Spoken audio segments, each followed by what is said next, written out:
Hello students, अभी तक के लेक्चर्स में हमने एबायोटिक कंपोनेंट्स ऑफ इकोसिस्टम का अध्ययन किया। अब हम अध्ययन करेंगे biotic components of ecosystem. Biotic components actually हैं क्या? Any living component that affects another organism और shapes a ecosystem is called biotic component. प्राकृतिक स्थितियों में ऑर्गेनिजम्स साथ रहते हुए एक दूसरे को प्रत्यक्ष अथवा परोक्ष रूप से प्रभावित करते हैं। वाइटल प्रोसेसेस जैसे कि ग्रोथ, न्यूट्रिशन व रिप्रोडक्शन के लिए सेम स्पीशीज़ के ऑर्गेनिजम्स परस्पर इंटरेक्ट करते हैं। इस प्रकार के इंटरेक्शन को इंट्रा स्पेसिफिक इंटरेक्शन कहा जाता है। विभिन्न स्पीशीज़ के जीवों के मध्य इंटरेक्शन को इंटरस्पेसिफिक इंटरेक्शन कहा जाता है।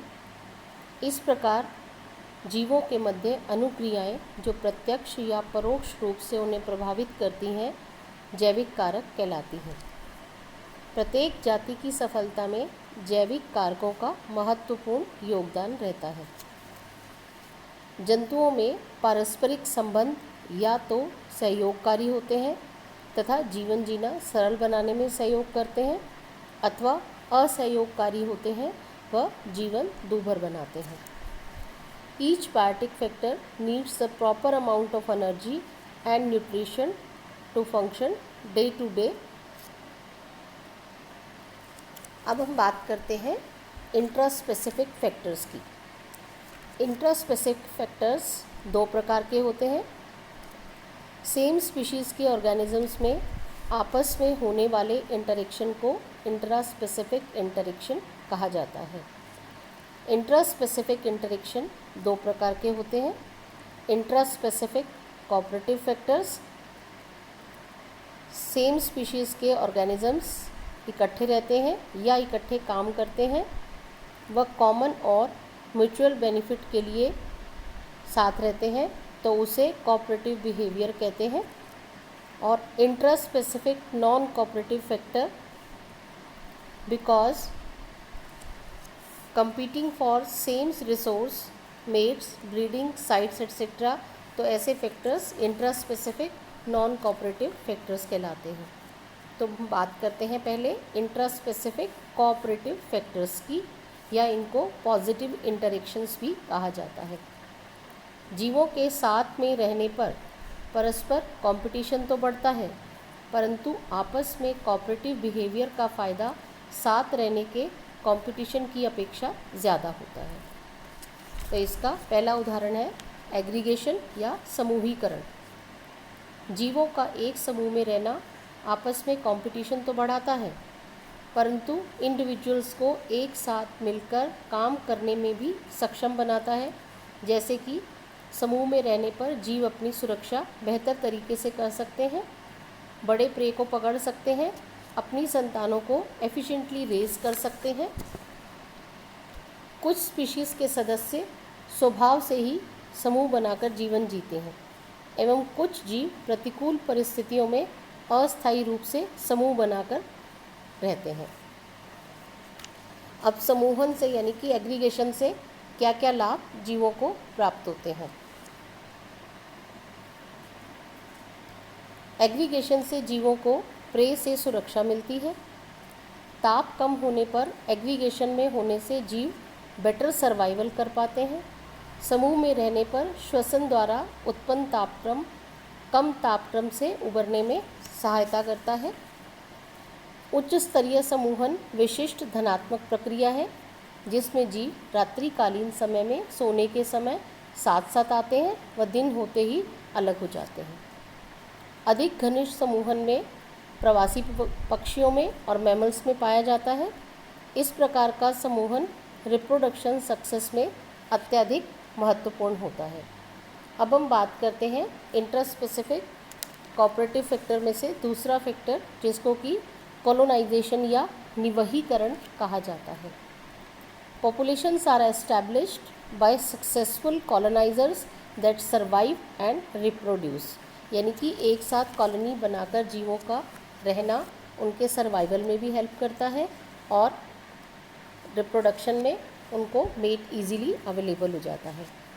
कॉलोनीज़ बनाकर रहना अविकसित अकशेरुकी यानी कि लोअर इन्वर्टिब्रेट्स का मुख्य गुण माना जाता है, जैसे कि प्रोटोजोआ में और माइक्रो ऑर्गेनिजम्स में सबसे पहले कॉलोनाइजेशन प्रारंभ हुआ। स्पॉन्जेस में भी इसी प्रवृत्ति से कॉलोनीज़ का विकास प्रारंभ हुआ होगा। डिस्ट्रीब्यूशन ऑफ लेबर का प्रारंभ होना भी कॉलोनाइजेशन के परिणाम स्वरूप माना जाता है। अब हम बात करते हैं तीसरे इंट्रा स्पेसिफिक कोऑपरेटिव फैक्टर की। ये है सामाजिक संगठन या सोसाइटी फॉर्मेशन। सोसाइटी फॉर्मेशन कई जंतुओं में स्पष्ट रूप से पाया जाता है, जैसे कि कुछ इंसेक्ट्स जैसे कि टर्माइट्स, आंट्स, हनीबीज, इनको सोशल इंसेक्ट्स भी कहा जाता है। सोशल इंसेक्ट्स में एक ही स्पीशीज़ के जीव डिफरेंट फॉर्म्स में पाए जाते हैं, वह परस्पर सहयोग से जीवन यापन करते हैं। चौथा इंट्रास्पेसिफिक नॉन कोऑपरेटिव फैक्टर है। इंट्रास्पेसिफिक कोऑपरेटिव फैक्टर है पेरेंटल केयर। जंतुओं में पेरेंटल केयर का गुण प्रदर्शित किया जाता है। बायोटिक फैक्टर्स के रूप में पेरेंटल केयर सफल जीवन जीने के लिए इम्पॉर्टेंट रोल का निर्वहन करती है।